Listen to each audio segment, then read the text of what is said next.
Նրա մոտ եկան սադուկեցիները, որոնք ասում են, թե հարություն չկա։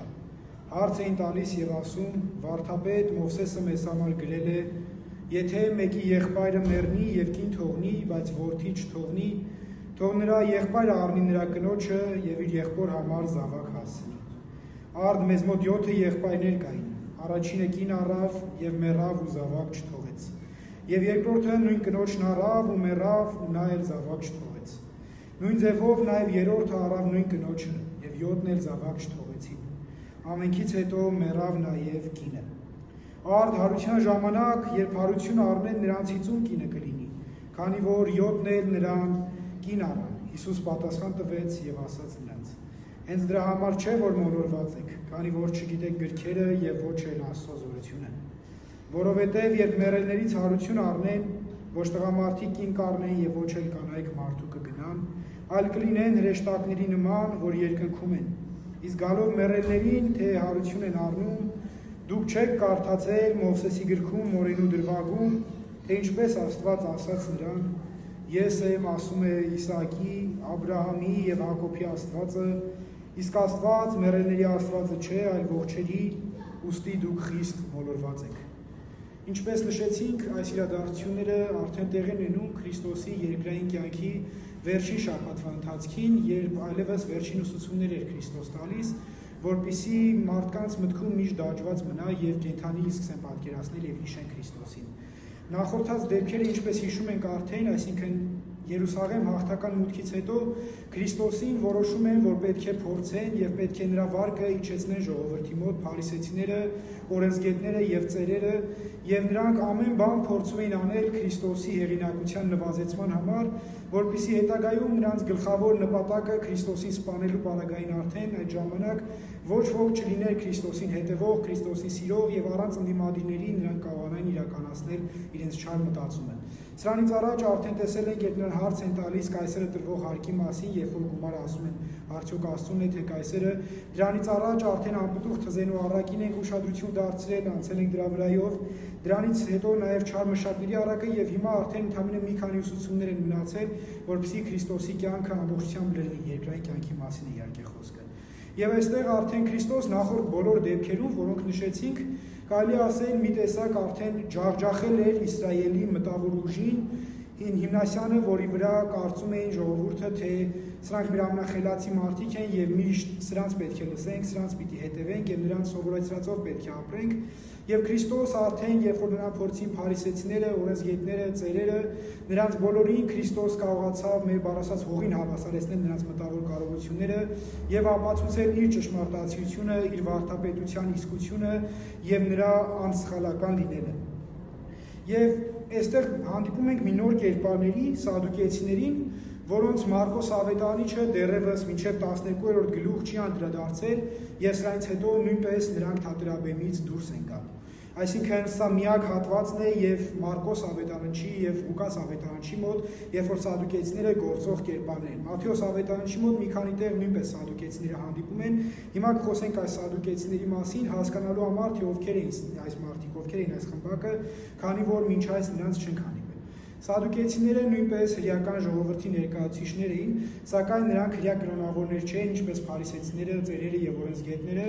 այլ որպես այդպեսի, եթե կարող ենք ասել, հրեական էլիտան էր մի տեսակ այս սադուկեցիական խմբակը, քանի որ ամենահարուստ եւ ամենաազդեցիկ մարդիկ հենց սադուկեցիներն էին, եւ այն սինեդրիոնը ծերերը, որոնք ընտրվում էին Իսրայելի կյանքը ղեկավարելու համար եւ հիմնական հարցերին պատասխաններ տալու համար, այդ մարդկանց մեծ մասը ընտրվում էր հենց այս սադուկեցիական խմբակից։ Եվ բացի դրանից, քանի որ ինչպես գիտենք, այս ժամանակաշրջանում արդեն Իսրայելը Հռոմի ազդեցության գոտում էր գտնվում եւ Հռոմն էր ղեկավարում նրանց, սադուկեցիները շատ անգամներ նաեւ լավ հարաբերություններ էին ունենում հռոմեական իշխանությունների հետ, քանի որ կարիք կար ներքին հարցերը լուծելու հռոմեացիների եւ իսրայելացիների միջեւ, եւ շատ անգամներ այստեղ սադուկեցիների գումարները եւ կապերը կարողանում էին պետք գալ ինչ-որ հարց Իսրայելի օգտին լուծելու համար։ Եվ այլևս թատերաբեմը սադուկեցիներին էին եւ նրանք պիտի փորձեին Հիսուսին եւ նրանց Հիսուսի վարկը փորձեին արդեն իջեցնել։ Եվ սադուկեցիները բացի այս տարբերությունից, որ նրանք հարուստ էին եւ տարբերվում էին իրենց ունեցվածքի չափով,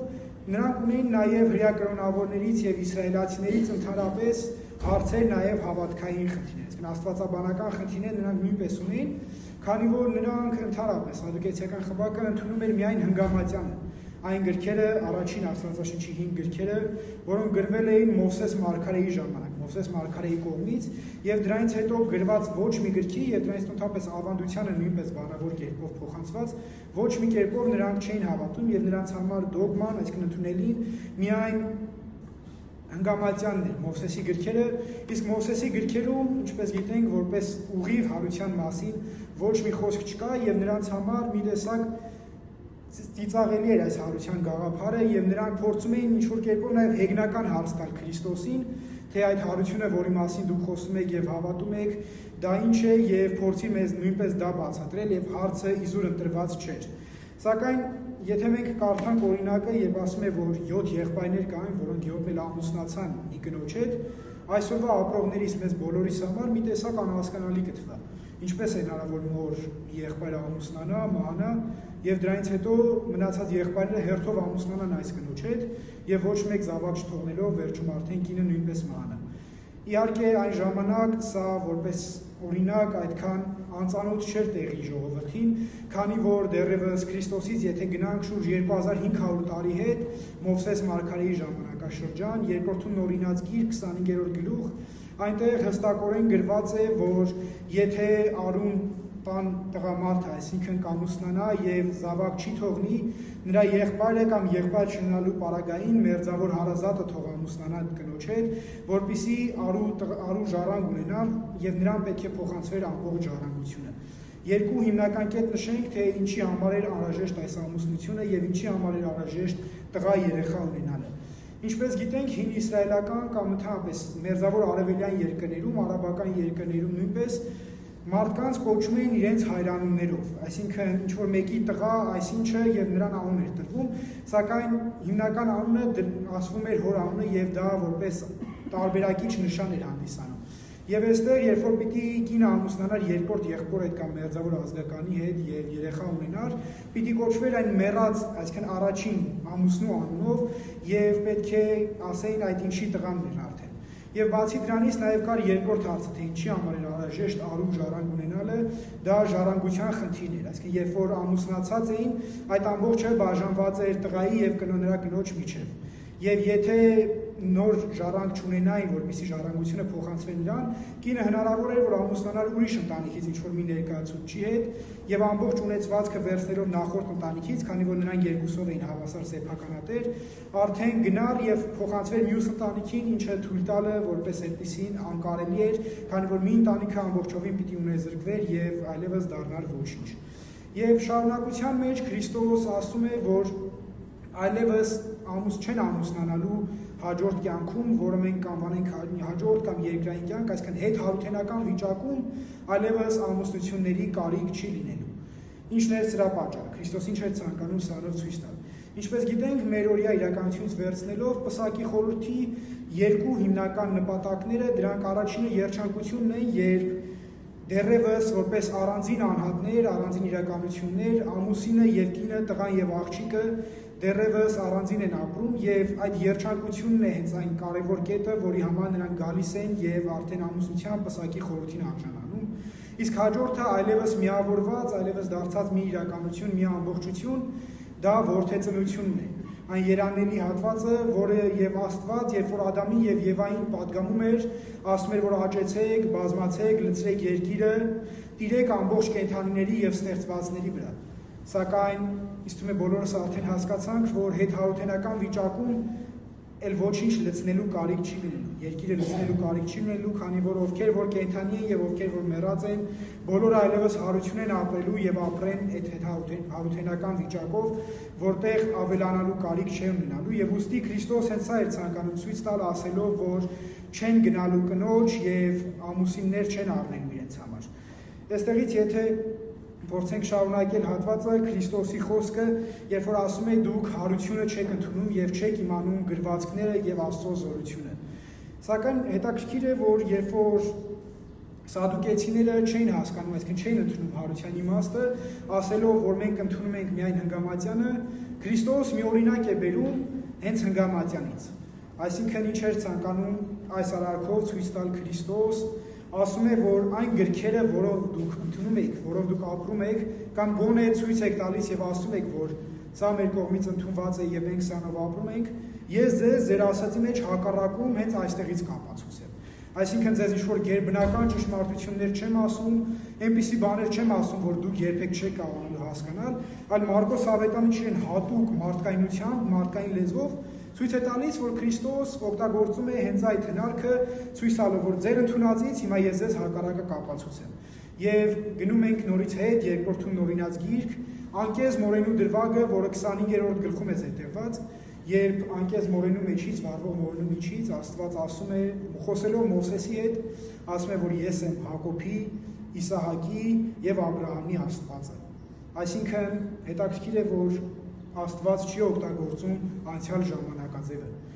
Երբ որ Մովսես ապրում էր, այլևս արդեն 200-300 տարի ոչ Աբրահամը կար, ոչ Իսահակը կար, երկրային կյանքի մասն է խոսքը, ոչ էլ առավել եւս Հակոբը կար։ Եվ հենց հետաքրքրությունն այստեղ է, որ Աստված ցույց է տալիս, որ նրանք դեռևս կենդանի են, ասելով ես եմ նրանց Աստվածը, այլ ոչ թե ես էի նրանց Աստվածը։ Իհարկե մեր մեջ տարածված է հակառակ մոտեցում, երբ որ մենք մահացյալ մարդկանց մասին խոսում ենք, հիմնականում խոսում ենք անցյալ ժամանակաձևով։ Ինչ-որ կոնկրետ օրինակներ չբերեմ, քանի որ բոլորս էլ դա կընդունենք եւ մեր մտածումները կունենանք, երբ որ ինչ-որ մահացած մարդու մասին ենք խոսում, ասում ենք, որ նա էր կամ ամեն ինչը ասում ենք անցյալ ժամանակաձևով, ուստի Աստված ցույց է տալիս, որ երկմասնյա կառուցվածքը մարդու հոգու եւ մարմին, եթե մարմինը մահանում է, հոգին միայն ամենևին կենդանի է մնում։ Այսինքն հոգու հետ կապված, հոգու մահվան հետ կապված ոչ մի հարց չկար եւ հոգիները միշտ անմահ են եւ դա պետք է դառնար արդեն հետո հեարության համար գլխավոր նախապայման։ Եվ ես մի օրինակ ուզում եմ նույնպես իմ կողմից, այսպես ասած, ավելացնել, քանի որ ես վստահ եմ, որ եթե սադուկեցիները խնդիր չունենային հետագայի գրված գրքերի հետ, Քրիստոս այս օրինակը նույնպես պիտի բերեր։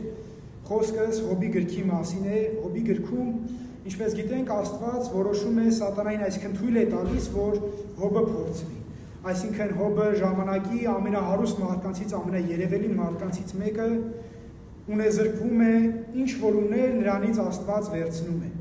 Եվ Հոբի 10 երեխաները նույնպես մահանում են այդ ժամանակ, երբ որ Աստված թույլ է տալիս փորձել սատանային։ 10 երեխաները մահանում են տան փլուզման պատճառով, եւ երբ որ Հոբը բազում փորձությունների մեջ է անցնում, շուրջ 40 գլուխ նկարագրված է նրա փորձությունները, դրանից հետո Հոբը միևնույնն է Աստծուց չի հեռանում, եւ Աստված ցույց տալով, որ հավատարիմ մարդը ցանկացած պարագայում եւ հարուստ վիճակում եւ ոչ ունևոր վիճակում միևնույնն է հավատարիմ է մնալու, որոշում է, որ այլևս ժամանակն է Հոբին պարգևատրելու։ Հոբի 7000 ունեցած ոչխարի փոխարեն, որոնք սատկել էին, Աստված նրան տալիս է 14000-ը։ Ունեցած 3000 ուղտերի փոխարեն Աստված նրան տալիս է 6000-ը։ Սակայն երբ որ ժամանակն է գալիս երեխաների, այսինքն նոր երեխաներ պետք է տրվեին Հոբին, Աստված ոչ թե տալիս է 20-ը, այլ 10-ը։ Հոբը ուներ արդեն 10 երեխա, որոնք մահացած էին, եւ եւս 10-ը տալիս է Հոբին։ Այսինքն կարծում եմ այս հատվածը բոլորիս համար տվյալ համատեքստում հասկանալի էր, թե ինչու է այդպես։ Աստված ցույց է տալիս, որ մյուս 10-ը ամենևին այնպես չէ, որ դադարել են գոյություն ունենալուց։ Նրանք նույնպես գոյություն ունեն, նրանց հոգիները կենդանի են եւ եւս 10-ը քեզ որպես պարգևատրում եւ դու այլևս պիտի ունենաս 20 երեխա, քանի որ հավատարիմ եղարից եւ դրանով արդեն Հոբը կարելի ասել մի տեսակ փառավորվում է։ Եվ նաեւ բացի դրանից շարունակության մեջ Քրիստոս ասում է, որ Աստված մեռելների Աստվածը չէ։ Ինչ է ցանկանում սրանով ցույց տալ Քրիստոս, արդյոք երբ որ մենք մտածենք մեռելների Աստված տերմինի շուրջ, մենք կարիք ունենք այդ մեռելների Աստծո։ Մենք կենդանի մարդիկ, ովքեր ապրում են, այդ մեռելների Աստծո կարիքը չունենք։ Այսինքն, եթե Աստված լիներ միայն մեռելների Աստվածը, այդ Աստված կդադարեր այլևս գոյություն ունենալուց կամ գոնե մեզ համար որպես այդպիսին անհրաժեշտ չէր լինի։ Հստակ է, որ ուրեմն հոգիները անմահ են եւ մարդը, երբ որ մահանում է, միայն դադարում է երկրային գոյություն ունենալուց եւ սպասում է այդ հարության ավետիսին։ Հաջորդ հատվածը, որի մասին ցանկանում եմ խոսել, հետաքրքիր որ փարիսեցիները ընդունում էին այս հարության դրվագը։ Ինչն էր պատճառը սրա, որ սադուկեցիները ասում էին, որ հարություն չի կարող լինել, սակայն փարիսեցիները ընդունում էին, քանի որ հնգամատյանից անդին գրված գրքերը, հնգամատյանից այս կողմ գրված գրքերը նրանց համար նույնպես ընդունելի էին։ Մարգարեությունները եւ իմաստասիրական գրքերը, այս գրքերի մասին է խոսքը, սակայն այս դեպքում նույնպես մեզ կարող ենք մի հարց տալ։ լավ, մարգարեներին ընդունում էին, մարգարեական գրքերն ընդունում էին, սակայն որտեղ է գրված հարության մասին, որտեղ կարող են գտնել ուղիղ հարության մասին։ Սրա համար պիտի փորձենք վերարձակվել, հեռանալ աստվածաբանական կոնտեքստից մի պահ ընդամենը եւ գնանք պատմական կոնտեքստ, այսինքն խոսենք պատմությունից։ Դեռևս Քրիստոսից առաջ 587 թվականին գիտենք, որ տաճարը կործանվում է, խոսքը Սողոմոնի իսրայելական տաճարի մասին է եւ գնում է ամբողջ իսրայելական ազգը, այսինքն տարվում է գերության Բաբելոն Նաբուկոդոնոսոր արքայի կողմից եւ շուրջ 50 տարի է տևում այս գերությունը, մինչեւ Կիրոս արքան պետք է գար եւ նրանց ազատեր։ Սակայն այս ժամանակ, ինչպես գիտենք, արդեն այն ժամանակն էր հասել, երբ հումանիտար գիտությունների կողքին առաջ էր գալիս մի նոր գիտություն, որը կոչվում էր փիլիսոփայություն, եւ սա բաբելոնյան, այսինքն մերձավոր արևելյան տարածաշրջանում, հռոմեական կայսրությունում արդեն տարածված էր եւ սկսում է սկիզբ առնել։ Եվ այստեղ, եթե ինչ-որ տարբերություն կլինեն փիլիսոփաների մտածումների մեջ, նրանց գաղափարների մեջ, մի բան հստակ է։ Բոլորը սկսած Քրիստոսից առաջ 6-րդ դարից մինչև մեր օրերը կարելի ասել շատ քիչ բացառություններով բոլոր փիլիսոփաները ընդունում են հոգու անմահության գաղափարը։ Արդեն հետագայում կտեսնենք, որ Պլատոնի ժամանակ այդ ամեն ինչը ապացույցներով մեր առջև է դրվում, սակայն մինչ այդ նույնպես եթե մարգարեները ապրեին, այսինքն երևելի մարդիկ էին, հստակ է, որ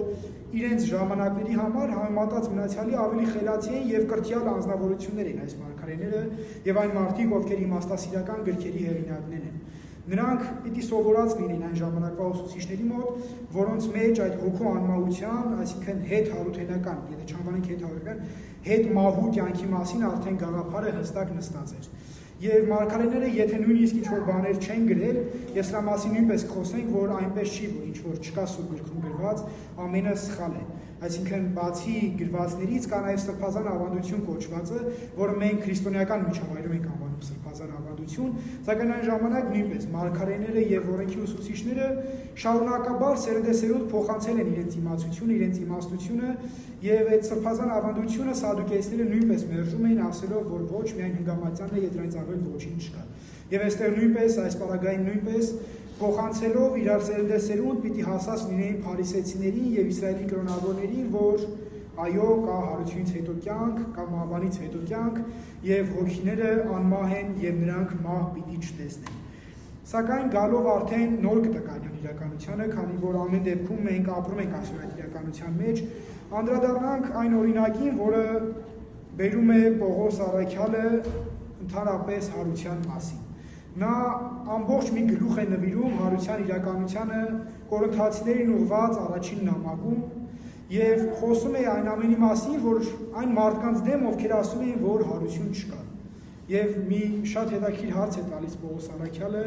այդ դեպքում ինչ իմաստ ունի մեր կյանքը եւ եթե չանդրադառնանք մեր կյանքին, ինչ իմաստ ունի մեր քարոզչությունը, մեր քարոզածը եւ այն Աստված, որին մենք քարոզում ենք, որտեղ եթե հարություն չկա,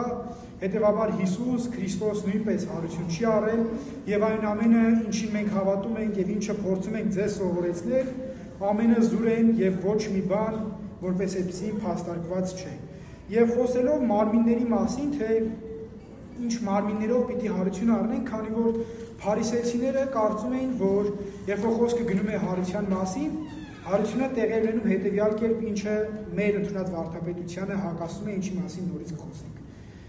15-րդ գլխից 42-44 համարներում լավագույնս է Պողոս Առաքյալը նկարագրում այդ հատվածը եւ ես ցանկանում եմ ընթերցել, որպեսզի ավելի հստակ դառնա բոլորիս մոտ։ Այսպես է նաեւ մեռելների հարությունը, ասում է Պողոս Առաքյալը։ Սերմանում է ապականությամբ եւ հարություն է առնում առանց ապականության։ Սերմանվում է անարգությամբ եւ հարություն է առնում փառքով։ Սերմանվում է տկարությամբ եւ հարություն է առնում զորությամբ։ Սերմանվում է շնչավոր մարմին եւ հարություն է առնում հոգեվոր մարմին։ Եթե կա շնչավոր մարմին, կա եւ հոգեվորը։ Փարիսեցիները ասում էին, որ երբ որ հարություն ենք առնում, կյանքը շարունակվում է այն կետից, որտեղ որ ընդհատվել է։ Օրինակ, եթե ինչ-որ մեկը երկրային կյանքը դադարել է, ինչ-որ մեկի երկրային կյանքը դադարել է 80 տարեկան հասակում, ապա հարությունից հետո նրա կյանքը շարունակվելու է եւ 80 տարեկանից հետո շարունակելու է ապրել։ Եվ մնացյալին նույնպես ցանկացած տարիքի դեպքում հարությունից հետո նույն կետից է շարունակվել։ Սակայն սա մեզ համար ընդունելի չէ եւ Պողոս առաքյալը հստակորեն նույնպես ցույց է տալիս, որ մի նոր մարմին ենք մենք ստանալու, որով եւ պիտի հարություն անենք։ Այսինքն հարության ժամանակ մեզ նոր մարմիններ են տրվելու, այն հոգիները, որոնք սպասում էին հարության ավետիսին, նոր մարմիններով զգեստավորված պիտի համբարձվեն երկինք եւ արդեն այս նոր մարմիններով պիտի մենք շարունակենք մեր հետ հարութենական վիճակը։ Սակայն նաեւ Աստված նշում է, Հիսուս Քրիստոս նշում է, որ մենք լինելու ենք հրեշտակների նման։ Այսինքն այն մարդիկ, ովքեր հարություն են առնելու, հետ հարութենական վիճակում լինելու են հրեշտակների նման։ Հիսուս հստակ կերպով, ուղիղ կերպով չի նշում, որ մենք հրեշտակներ ենք լինելու, այլ լինելու ենք հրեշտակների նման։ Այսինքն սեռեր որպես այդպիսին բացառված չէ, որ լինելու են հետ հարութենական վիճակում։ Այսինքն տղամարդը նորից հարություն առնելու որպես տղամարդ, նրա մարմինը տղամարդու է լինելու, թե ինչը կլինի տարբերակիչ նշան, այս պահին մենք ասել չենք կարող, բայց որ դա պիտի լինի հրեշտակների եւ մարդկանց տարբերակիչ նշան, դա հստակ է, այսինքն հրեշտակները չունեին սեռեր, ինչպես գիտենք, բայց մարդիկ ունենալու են սեռեր, տղամարդ եւ կին նույն կերպ են հարություն առնելու, եւ դա պիտի տարբերակիչ նշան լինի ոչ թե տղամարդու եւ կնոջ, այլ հարություն առած մարդու եւ հրեշտակների միջեւ։ Այսինքն Աստված չի ասում, որ սեռեր չենք ունենալու, այլ ցույց է տալիս ուղղակի ինչպես սկզբում արդեն ասացինք, որ այդ սեռերի իմաստը այս կյանքից անդին է լինելու, այսինքն այս կյանքի նման չի լինելու, որ պարտադիր պետք է ամուսնանալ, սերունդ թողնել, որպեսզի այդ սերունդը շարունակի եւ լցնի երկիրը։ Եվ արդեն գալով վերջին հատվածին Քրիստոսի խոսքի, ինչն է քրիստոնեության հիմնական կետը։ Մենք պիտի հիմա փորձենք բոլորով այդ հարցին պատասխանել, թե ես կփորձեմ պատասխանել, դուք փորձեք դա համեմատել ձեր ունեցած գաղափարների հետ եւ տեսնել, թե ինչքանով է համապատասխանում դրան։ Շատերս արդեն բավական ժամանակ է, երբ որ հաճախում ենք եկեղեցի, մասնակցում ենք տարբեր ծիսական արարողությունների, իսկ ոմանք կարող ուղղակի առաջին անգամ են այս դուռը բացել եւ հայտնվել այս իրականության մեջ իրենց համար անսովոր, եւ այն մարդիկ, ովքեր դեռ երկար ժամանակ են կամ առաջին անգամ են այստեղ, արդյոք մենք ինքներս մեր մեջ ունենք այդ պատասխանը, թե որն է քրիստոնեության կարևորագույն կետը։ Այո, գալիս ենք եկեղեցի, մասնակցում ենք ծիսական արարողություններին, բայց ինչու համար, ինչ ենք փորձում ենք դրանով սովորեցնել, ինչն է կարևորագույն եւ հիմնական կետը։ Միանշանակ, եթե փորձենք հարցին պատասխանել, պիտի ասենք, որ հարության իրականություն է։ Մենք սովորեցնում ենք, որ մենք պիտի հարություն առնենք։ Անկախ մեր կամքից ուզենք, թե չուզենք, պատրաստ լինենք այդ հարությանը, թե պատրաստ չլինենք, մենք բոլորս պիտի այդ հարությունը ճաշակենք, կարելի ասել, այդ հարությունը պիտի առնենք, քանի որ Աստված ինքն էլ հարություն առավ եւ հստակ է, որ մնացյալ հոգիները, որոնք սպասում են, կապ չունի այդ ժամանակ կլինենք կենդանի, թե մեռած, բոլորս հարություն պիտի առնենք։ Իհարկե այս հատվածին չեմ ուզում շատ անդրադառնալ, քանի որ մեր աստվածաբանության մեջ մի ամբողջ հատված կա նվիրված սրան, որը կոչվում է վախճանաբանություն, բայց այն կետերը, որոնք նշեցի, կարծում եմ ինչ-որ չափով գոնե պիտի արդեն պարզ դարձնեին հարության իրականությունը եւ անխուսափելիությունը։ Սակայն հարությունը որպես այդպիսին, որպես իրականություն, տարբեր մարդկանց համար կարծել երկու տեսակ է իրականանալու։ Բոլորը նույն կերպ են հարություն առնելու, բայց ոմանք այն մարդիկ, ովքեր ապրել են քրիստոնեական ճշմարտություններով, պահել են Քրիստոսի պատվիրանները եւ մաքուր են կանգնելու Աստծո առջեւ, նրանք պիտի հարություն առնեն երանության եւ այլևս հավիտենական կյանքի համար։ Իսկ այն մարդիկ, ովքեր իրենց կյանքը չեն նվիրել Աստծուն, նույնիսկ մի փոքր ժամանակ չեն տրամադրել Աստծու համար մտածելու, Աստծու մասին մտածելու համար եւ մտածելու իրենց ուղու մասին, թե արդյոք մենք ճշմարիտ ուղով ենք գնում, թե ինչ որ մի բան շեղվել ենք եւ ուղղվելու, մաքրվելու կարիք ունենք, նրանք պիտի հարություն առնեն պատժի համար։ Եվ հստակ է, որ մեր կյանքը իրականության մեջ իմաստ չէր ունենա, եթե վերջում այս պատասխան տալու հատվածը չկար։ Չկար մի բան, որ մենք պիտի կանգնենք եւ մեզ հարցնեն, թե ինչու ապրեցիր այդպես, դե հիմա ինչ որ արել ես, ամենի համար պատասխան տուր եւ ինձ ապացուցիր, որ քո արածը ամենը ճիշտ է եւ դու արժանի ես այդ հավիտենական կյանքին։ Ուստի եկեք բոլորիս մտքում այսօր թող լինի այդ մտածումը, թե արդյոք մենք ճիշտ ճանապարհի վրա ենք։ Արդյոք մենք ապրում ենք այն կերպով, որը իմ նշած արդեն հավիտենական կյանքի համար պիտի հարություն առնենք, թե մենք պիտի գնանք պատժվելու եւ մեր արածների համար ուղղակի մեր գլուխը կախելու եւ պատասխան տալու անկարողություն ունենալու, այլ հուսանք, որ պիտի ամեն օր, ամեն վայրկյան մեր մտքում փորձենք ապրել հենց այդ մաքուր կյանքով, մաքրվենք եւ երբ որ արդեն այդ հարութենական երանելի վիճակը գա, կարողանանք նայել Հիսուսին եւ նրանից լսել, թե Եկեք իմ հորօրինյալներ, որովհետև դուք ճշմարիտ կյանքով եք ապրել։ Դուք ապրել եք նրանով, ինչը ես ձեզ սովորեցրել եմ, դուք պահել եք իմ տված պատվիրանները և հետևել եք իմ խոսքին, ուստի ես այլևս ձեզ ճանաչում եմ և սրանից հետո մենք պիտի Աստծո ներկայությունը միասին ճաշակենք։ Ամեն։